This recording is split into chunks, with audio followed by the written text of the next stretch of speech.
नमस्कार दोस्तों, कैसे हो आप लोग। उम्मीद है बहुत अच्छे होंगे। और मैं लेके आया हूँ आज आपके लिए 21 क्वेश्चन। 21 एक जबरदस्त क्वेश्चन होंगे दोस्तों अपने लिए आज के। और इन 21 क्वेश्चनों में ये पता लग जाएगा कि आपको कितना क्या आ रहा है, कितना क्या नहीं आ रहा है। ठीक है, तो देखते हैं कौन कौन लोग 21 क्वेश्चनों को जवाब देंगे पूरा भाई। अब पहला क्वेश्चन हमारे सामने ये है कि जब कोई उपयोगकर्ता कंप्यूटर को चालू करता है तो बायोस से सिस्टम हार्डवेयर की जांच करता है और ऑपरेटिंग सिस्टम को लोड करने के लिए तैयार करता है। इस पूरी प्रक्रिया को क्या कहा जाता है भाई? Formatting process, booting process, scanning process या सिस्टम रिकवरी प्रोसेस? बताइए दोस्तों। अगर आपको सवाल समझ में नहीं आया तो वापस पढ़ लो एक बार ध्यान से, और फिर आपको 4 ऑप्शनों में से एक ऑप्शन सेलेक्ट करना है दोस्तों। देखते हैं किस किस का ये जवाब सही होगा भाई, कमेंट बॉक्स में जरूर बताएंगे। ठीक है दोस्तों, इसका जो सही जवाब होगा वो होगा बूटिंग प्रोसेस। क्या होगा दोस्तों? बूटिंग प्रोसेस होगा। किस किस का सही था भाई? बी ऑप्शन, बूटिंग प्रोसेस होता है इससे। ठीक है, अब चलते हैं दोस्तों अगले सवाल की। और अगला सवाल हमारे सामने दूसरा सवाल दूसरा है दोस्तों, ध्यान से देखिएगा। एक आधुनिक कंप्यूटर में कंट्रोल यूनिट, एएलयू मिलकर सीपीयू का निर्माण करते हैं। ये दोनों कौन सा कार्य पूरा करते हैं भाई? डेटा का स्थायी भंडारण, इनपुट को आउटपुट में बदलना, निर्देशों को नियंत्रित करना और गणनाएं करना, हार्ड डिस्क की स्पीड बढ़ाना। बताइए दोस्तों क्या होगा इसका सही जवाब? अगर आपको आता है तो जल्दी से मुझे बता दीजिएगा। ठीक है, तो देखते हैं दूसरा क्वेश्चन किस किस का सही होता है आज का। दोस्तों यहाँ पे जो सही जवाब होने वाला है वो होगा कि निर्देशों को नियंत्रित करना और गणनाएं करना। अब बात करें निर्देशों को नियंत्रित कौन करता है दोस्तों? ये करता है दोस्तों सीयू करता है, कंट्रोल यूनिट। और गणनाएं कौन करता है? वो करता है दोस्तों एएलयू करता है। ठीक है, तो उम्मीद है समझ में आ गया होगा। सी ऑप्शन आएगा यहाँ पे। ओके, और दोनों सीपीयू का भाग होते हैं और दोनों मिलकर कौन सा कार्य पूरा करते हैं? एक तो करता है सीयू, तो करता है निर्देशों को नियंत्रित, और एएलयू करता है गणनाएं करना करता है। क्या करता है दोस्तों? गणनाएं करता है। अब चलते हैं दोस्तों तीसरे सवाल की ओर। तीसरा सवाल है, जब कोई उपयोगकर्ता सेवेज विकल्प चुनता है, जब कोई उपयोगकर्ता सेवेज विकल्प चुनता है तो एमएस वर्ड क्या करता है भाई? पुरानी फाइल को बंद करता है, फाइल को उसी नाम से सेव करता है, दस्तावेज को एक नाम, नए नाम और लोकेशन के साथ सेव करता है, या केवल कॉपी तैयार करता है? बताइए दोस्तों सेवेज क्या करता है। तो बात करें सेवेज की शॉर्टकट की, क्या होती है? F12 होती है। क्या होती है दोस्तों? F12 होती है। और ये क्या काम करती है भाई दोस्तों? ये काम करती है दस्तावेज को नए नाम से और लोकेशन के साथ सेव करती है। नए नाम और नए लोकेशन के साथ सेव कर सकती है ये। ठीक है, तो यहाँ पे आएगा सी ऑप्शन। अब चलते हैं दोस्तों चौथे सवाल की ओर। चौथा सवाल है हमारा, यहाँ पे ध्यान से देखिएगा। यदि किसी कंप्यूटर में रैम की मात्रा बढ़ा दी जाए तो इसका सीधा प्रभाव किस पर पड़ेगा? हार्ड डिस्क की क्षमता पर, प्रोसेसर की स्पीड पर, कंप्यूटर की प्रोसेसिंग परफॉर्मेंस और मल्टीटास्किंग क्षमता पर, या मॉनिटर रिजोल्यूशन पर? बताइए दोस्तों, अगर रैम की आप स्पीड बढ़ा देते हैं, सॉरी मात्रा बढ़ा देते हैं रैम की। ठीक है, रैम का पूरा नाम क्या है? रैंडम एक्सेस मेमोरी होता है दोस्तों। क्या होता है दोस्तों? रैंडम एक्सेस मेमोरी होता है। मैं लिख देता हूं यहाँ पे, रैंडम एक्सेस मेमोरी। ठीक है, इसका पूरा नाम होता है। और यहाँ पे इसकी अगर मात्रा बढ़ा दी जाती है तो क्या होता है दोस्तों? कंप्यूटर की परफॉर्मेंसिंग और मल्टीटास्किंग क्षमता पर इसका प्रभाव पड़ता है। तो यहाँ पे आएगा सी ऑप्शन, कंप्यूटर की प्रोसेसिंग और मल्टीटास्किंग क्षमता पर प्रभाव पड़ता है। ठीक है, अब चलते हैं दोस्तों पांचवें क्वेश्चन की। और पांचवा क्वेश्चन है हमारे सामने, फायरवॉल का उपयोग नेटवर्क में किस उद्देश्य से किया जाता है भाई?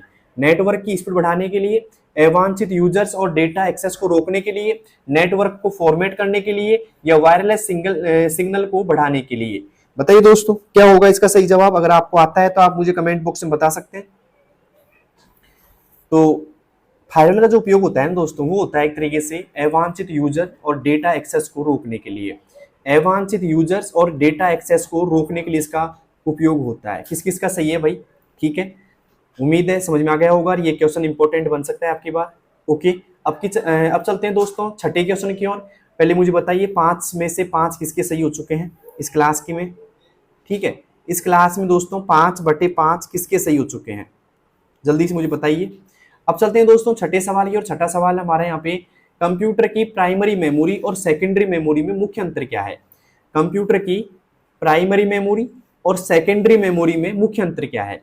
पहला ऑप्शन है प्राइमरी मेमोरी अस्थायी होती है जबकि सेकेंडरी मेमोरी स्थायी होती है। दूसरा, प्राइमरी मेमोरी सस्ती होती है। तीसरा, सेकेंडरी मेमोरी तेज होती है, या दोनों समान होती है? जल्दी से बताइए प्राइमरी और सेकेंडरी मेमोरी में क्या अंतर है भाई? ठीक है, अगर आपको आता है तो जल्दी से मुझे बताइएगा। दोस्तों प्राइमरी मेमोरी और सेकेंडरी मेमोरी में जो मुख्य अंतर है वो ये है कि प्राइमरी मेमोरी जो होती है ना दोस्तों, प्राइमरी मेमोरी जो होती है वो होती है दोस्तों अस्थायी मेमोरी। क्या होती है दोस्तों? अस्थायी होती है। जबकि सेकेंडरी मेमोरी क्या होती है दोस्तों? स्थायी मेमोरी होती है। ठीक है, तो उम्मीद है समझ में आ गया होगा आपको प्राइमरी मेमोरी और सेकेंडरी मेमोरी में मुख्य अंतर क्या होता है। तो ए ऑप्शन इज राइट, लगा लो यहाँ पे ए पे टिक आप, ए ऑप्शन इज राइट। ठीक है, अब चलते हैं दोस्तों अगले सवाल की। अगला सवाल हमारे सामने छठा, सातवां है। कंप्यूटर में कैश मेमोरी का मुख्य उद्देश्य क्या होता है? कंप्यूटर में कैश मेमोरी का मुख्य उद्देश्य क्या होता है? पहला, डेटा को स्थायी रूप से संग्रहित करना। दूसरा, सीपीयू और रैम के बीच डेटा एक्सेस की स्पीड बढ़ाना। तीसरा है केवल बैकअप स्टोर करना या ऑपरेटिंग सिस्टम इंस्टॉल करना। बताइए दोस्तों कैश मेमोरी का मुख्य उद्देश्य क्या है? बताइए दोस्तों। दोस्तों इसका मुख्य उद्देश्य क्या है? सीपीयू और रैम के बीच डेटा एक्सेस की स्पीड बढ़ाना। ठीक है, तो ये जो मेमोरी काम करती है वो सीपीयू और रैम के बीच में काम करती है। जैसे मान लो ये सीपीयू है आपका, ये रैम है, तो इसके बीच में काम करेगी। और इसका काम क्या होता है दोस्तों? एक तरीके से डेटा को तेजी से एक्सेस करना होता है। ठीक है, इसलिए हम कह सकते हैं इसको ये तेज मेमोरी होती है। क्या होती है दोस्तों? तेज मेमोरी होती है और सीपीयू के सबसे पास की मेमोरी होती है ये। ठीक है, तो यहाँ पे आएगा बी ऑप्शन, सीपीयू और रैम के बीच डेटा एक्सेस की स्पीड बढ़ाना। किस किस का सही है भाई? सातवां क्वेश्चन। अब चलते हैं दोस्तों आठवें क्वेश्चन की ओर। आठवां क्वेश्चन है, इंटरनेट पर किसी वेबसाइट को पहचानने के लिए उपयोग किए जाने वाले यूनिक एड्रेस को क्या कहा जाता है? इंटरनेट पर किसी वेबसाइट को पहचानने के लिए उपयोग किए जाने वाले यूनिक एड्रेस को क्या कहा जाता है? आईपी एड्रेस, डीएनएस, यूआरएल या वेब सर्वर? बताइए दोस्तों क्या कहा जाता है इसे? इंटरनेट पर किसी वेबसाइट को पहचानने के लिए उपयोग किए जाने वाले यूनिक एड्रेस को क्या कहा जाता है? दोस्तों इसे कहा जाता है यूआरएल। क्या कहा जाता है दोस्तों? यूआरएल कहा जाता है। यहाँ पे आएगा यहाँ पे सी ऑप्शन यूआरएल। दोस्तों किस किस का सही है भाई यहाँ पे? ओके, अब चलते हैं दोस्तों नवे सवाल की और। नवा सवाल है हमारा आज का कि एमएस एक्सेल में एक फॉर्मूला बनाते समय यदि किसी सेल को लॉक करना हो ताकि कॉपी करने पर उसका रेफरेंस न बदले तो किस चिन्ह का प्रयोग किया जाता है? पहला हैज का, डॉलर सिंबल का, एंड का या परसेंटेज का? बताइए दोस्तों क्या होगा इसका सही जवाब? दोस्तों अगर एमएस एक्सेल में एक फॉर्मूला बनाते समय यदि किसी सेल को लॉक करना हो ताकि कॉपी करने पर उसका रेफरेंस न बदले तो किस चिन्ह का प्रयोग किया जाएगा? तो किया जाएगा दोस्तों डॉलर सिंबल का। किसका दोस्तों? डॉलर सिंबल का। कैसे? जैसे मान लो आपका एक रेफरेंस A1 है दोस्तों, ठीक है, एक सेल का एड्रेस है, तो आप इसको कैसे लिखोगे लॉक करते समय? Dollar symbol A, dollar symbol और यहाँ पे आएगा 1, ऐसे लिखा जाएगा। ठीक है, तो ये होता है दोस्तों कॉलम और ये क्या होती है? रो होती है। ठीक है, तो यहाँ पे आएगा डॉलर सिंबल। किस किस का सही है भाई? बी ऑप्शन यहाँ पे। अब चलते हैं दोस्तों 10वें क्वेश्चन की ओर। 10वां क्वेश्चन हमारा क्या है कि कंप्यूटर वायरस और वर्म में क्या अंतर है? बताइए दोस्तों कंप्यूटर वायरस और वर्म में क्या अंतर है? तो यहाँ पे आ रहा है पहला ऑप्शन, वायरस हार्डवेयर को नुकसान पहुंचाता है जबकि वर्म सॉफ्टवेयर को, वायरस को फैलने के लिए किसी होस्ट प्रोग्राम की आवश्यकता होती है जबकि वर्म स्वयं फैल जाता है, या वर्म केवल एक तरीके से ऑफलाइन फैलता है, या दोनों समान है? बताइए दोस्तों क्या होगा 10वें का सही जवाब? 10वें का होगा दोस्तों वायरस को फैलाने के लिए या फैलने के लिए होस्ट प्रोग्राम की आवश्यकता होती है जबकि वो में एक तरीके से स्वयं फैलता है। तो बी ऑप्शन इज राइट। अब चलते हैं दोस्तों 11वें क्वेश्चन की ओर। 11वां क्वेश्चन है एमएस पावर पॉइंट में स्लाइड ट्रांजिशन का उपयोग किस उद्देश्य से किया जाता है? स्लाइड के भीतर टेक्स्ट फॉर्मेटिंग के लिए, एक स्लाइड से दूसरी स्लाइड पर जाने के लिए, एनिमेशन इफेक्ट के लिए, टेबल इंसर्ट करने के लिए या चार्ट बनाने के लिए? बताइए दोस्तों क्या होगा इसका सही जवाब? दोस्तों इसका सही जवाब होगा एक स्लाइड से दूसरी स्लाइड के पर जाने के लिए, एनिमेशन इफेक्ट के लिए। ठीक है, तो बी ऑप्शन इज राइट। समझ में आ गया होगा आपको। ओके, अब चलते हैं दोस्तों अगले सवाल की तरफ। 11वां हो गया, 12वीं की तरफ चलते हैं भाई। यदि किसी दस्तावेज को पासवर्ड से सुरक्षित करना हो तो एमएस वर्ड में कौन सा विकल्प उपयोग किया जाता है? यदि किसी दस्तावेज को पासवर्ड से सुरक्षित करना हो तो एमएस वर्ड में कौन सा विकल्प उपयोग किया जाता है? रिव्यू या प्रोटेक्ट डॉक्यूमेंट से, इंसर्ट, सिक्योरिटी, व्यू, हाइड में या फिर फॉर्मेट में जाकर के लॉक करेंगे? बताइए दोस्तों क्या होगा इसका सही जवाब? दोस्तों अगर आपको किसी दस्तावेज को पासवर्ड से सुरक्षित करना है ना, दस्तावेज मतलब डॉक्यूमेंट को, तो आप जाइए पहले रिव्यू में, ठीक है, और उसके बाद मिलेगा आपको प्रोटेक्ट डॉक्यूमेंट। तो यहाँ पे आएगा ए ऑप्शन, रिव्यू में जाने के बाद प्रोटेक्ट डॉक्यूमेंट में जाएंगे। ठीक है, अब चलते हैं दोस्तों 13वें क्वेश्चन की और 13वां है फिशिंग अटैक क्या होता है। फिशिंग अटैक क्या होता है? इंटरनेट की स्पीड घटाना, उपयोगकर्ता से उसकी व्यक्तिगत जानकारी जैसे बैंक पासवर्ड, झूठे ईमेल या वेबसाइट के माध्यम से प्राप्त करना, मोबाइल नेटवर्क हैक करना या डेटा रिकवरी करना। बताइए दोस्तों क्या होगा फिशिंग अटैक का अर्थ क्या होगा दोस्तों, जल्दी बताइएगा। फिशिंग अटैक से आप क्या समझते हैं? तो दोस्तों यहाँ पे सही जवाब होगा वो होगा उपयोगकर्ता से उसकी व्यक्तिगत जानकारी जैसे बैंक पासवर्ड, झूठे ईमेल या वेबसाइट के माध्यम से प्राप्त करना। यहाँ पे आएगा बी ऑप्शन इज राइट। उपयोगकर्ता से उसकी व्यक्तिगत जानकारी जैसे बैंक पासवर्ड, झूठे ईमेल या वेबसाइट के माध्यम से प्राप्त करना। ठीक है, अब चलते हैं दोस्तों 14वें क्वेश्चन की और 14वां क्वेश्चन है कौन सा डिवाइस कंप्यूटर को इंटरनेट से जोड़ने में सहायता करता है? कौन सा डिवाइस कंप्यूटर को इंटरनेट से जोड़ने में सहायता करता है? स्कैनर, राउटर या मॉडेम, कीबोर्ड या यूपीएस। बताइए दोस्तों कौन सा कंप्यूटर को एक तरीके से डिवाइस इंटरनेट को कंप्यूटर से जोड़ने में सहायता करता है? दोस्तों वो करता है राउटर या मॉडेम। ठीक है, क्लियर है तक का। अब चलते हैं दोस्तों 15वें सवाल की और 15वां सवाल है हमारा आज का कि ऑपरेटिंग सिस्टम का वह भाग जो सीधे हार्डवेयर से संवाद करता है क्या कहलाता है? ऑपरेटिंग सिस्टम का वह भाग जो सीधे हार्डवेयर से संवाद करता है क्या कहलाता है? कर्नल, एप्लीकेशन इंटरफेस, जीयूआई या बीआईओएस। बताइए दोस्तों क्या होगा इसका सही जवाब। दोस्तों 15वें में आएगा कर्नल। ओके, यहाँ पे ये क्या करता है दोस्तों, ये ऑपरेटिंग सिस्टम का वह भाग है जो हार्डवेयर से संवाद करता है। ठीक है, सीधे संवाद करता है। अब चलते हैं दोस्तों अगले सवाल की ओर, लेकिन मुझे बताइए 15 में से 15 किसके सही हो चुके हैं अब तक, या फिर आपके कितने सही हो गए 15 में से। ठीक है, अब चलते हैं दोस्तों 16वें क्वेश्चन की और 16वां क्वेश्चन है ओपन सोर्स सॉफ्टवेयर का क्या अर्थ है या क्या अर्थ होता है? ऐसा सॉफ्टवेयर जो केवल सरकार उपयोग कर सकती है, ऐसा सॉफ्टवेयर जिसका सोर्स कोड सार्वजनिक रूप से उपलब्ध हो और जिसे कोई भी संशोधित कर सके, ऐसा सॉफ्टवेयर जो मुक्त डाउनलोड नहीं किया जा सकता, या ऐसा सॉफ्टवेयर जो केवल विंडोज पर चलता है। बताइए दोस्तों ओपन सोर्स सॉफ्टवेयर का अर्थ क्या होता है? अगर आपको आता है तो आप मुझे बता सकते हैं दोस्तों यहाँ पे आएगा ऐसा सॉफ्टवेयर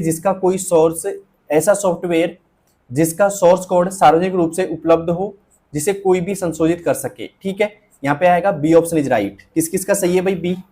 अब चलते हैं दोस्तों 17वें क्वेश्चन की और 17वां क्वेश्चन है इंटरनेट पर सुरक्षित डेटा ट्रांसफर के लिए HTTPS में एस का क्या अर्थ है? पहला सिस्टम, सिक्योर, सर्विस या सिग्नल। बताइए दोस्तों यहाँ पे जो एस का अर्थ होगा वो होगा दोस्तों सिक्योर, SECURE। ओके, यहाँ पे आएगा B option is right, secure. किस का सही है भाई यहाँ पे? अब चलते हैं दोस्तों अगले सवाल की और अगला सवाल है हमारे सामने 18वां जब किसी डेटा को इंटरनेट पर छोटे पैकेट्स में भेजा जाता है तो इस तकनीक को क्या कहा जाता है? बताइए दोस्तों जब किसी डेटा को इंटरनेट पर छोटे पैकेट्स में भेजा जाता है तो इस तकनीक को क्या कहा जाता है? Circuit switching, packet switching, data streaming या फिर वर्चुअल राउटिंग। बताइए दोस्तों क्या होगा एक तरीके से इसका सही जवाब। दोस्तों इसका जो सही जवाब होगा वो होगा पैकेट स्विचिंग। ओके, अब चलते हैं दोस्तों 19वें सवाल की और 19वां सवाल है हमारा यहाँ पे कि रिसाइकल बिन का कार्य क्या है?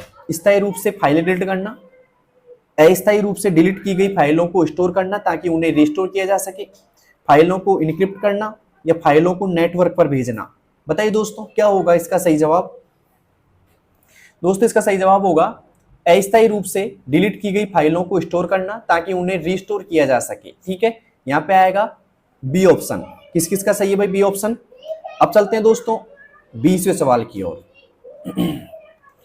जब किसी डाटा को हार्ड डिस्क में संग्रहित किया जाता है तो वह किन सेक्टरों में विभाजित होकर स्टोर होता है? जब किसी डाटा को हार्ड डिस्क में संग्रहित किया जाता है तो वह किन सेक्टरों में विभाजित होकर स्टोर होता है? फोल्डर्स में, नोट्स में, फॉर्म्स में या फिर ट्रैक एंड सेक्टर्स में। बताइए दोस्तों भाई इसका जवाब तो आप दे ही दो। क्लास कैसी लगी? मैंने जल्दी करवा दी, मतलब खिंचवा दी क्लास एक तरीके से, आपको मजा आया होगा इस क्लास में। तो 20 में से आपके कितने सही हो चुके हैं अब तक मुझे बताइएगा। मतलब 20 सवाल मैंने करा दिया अब तक, एक तरीके से मैं लिखता हूँ यहाँ पे कि भाई 20 सवाल मैंने लिख दिए यहाँ पे अब तक, और 20 में से 20/20 स्कोर किसका आने वाला है मुझे बताइएगा। ठीक है, तो इसका जो सही जवाब होगा वो होगा दोस्तों ट्रैक एंड सेक्टर्स में। D option is right, track and sectors में होगा दोस्तों। ठीक है, तो उम्मीद है आपको समझ में आया होगा यहाँ तक का। और ये 20/20 किसके सही हो चुके हैं अब तक वो मुझे कमेंट बॉक्स में बताए ना। क्लास कैसी लग रही है वो भी मुझे बताइए। और आज का अंतिम सवाल रहेगा अपना 21वां, स्प्रेडशीट शब्द का प्रयोग किसके लिए किया जाता है? स्प्रेडशीट शब्द का प्रयोग किसके लिए किया जाता है? टेक्स्ट डॉक्यूमेंट के लिए, डाटाबेस फाइल के लिए, रो और कॉलम से बनी डेटा शीट के लिए, या प्रेजेंटेशन स्लाइड के लिए? बताइए दोस्तों, स्प्रेडशीट शब्द का प्रयोग किसके लिए किया जाता है? दोस्तों स्प्रेडशीट जो बात करें हम वो किया जाता है दोस्तों रो और कॉलम से बनी डेटा शीट के लिए। रो और कॉलम से बनी डेटा शीट के लिए किया जाता है। तो इसमें आएगा सी। और अब मुझे बता दीजिए लास्ट में 21 में से 21 किसके सही हो चुके हैं? और क्लास कैसी लगी, क्लास के बारे में जरूर बताना कमेंट बॉक्स में। और हाँ, अगर आपको मेरे पूरे अपडेट चाहिए तो आप अभी सब्सक्राइब कर लो चैनल को और साथ में शेयर करो उन दोस्तों के पास जिनके हाल फिलहाल में कोई भी कंप्यूटर संबंधित एग्जाम है, उनको आप इसको शेयर कर सकते हैं आराम से। ठीक है, और किस किस ने शेयर कर दिया वो भी कमेंट बॉक्स में बताना। और मिलते हैं दोस्तों नेक्स्ट वीडियो में, तब तक के लिए धन्यवाद।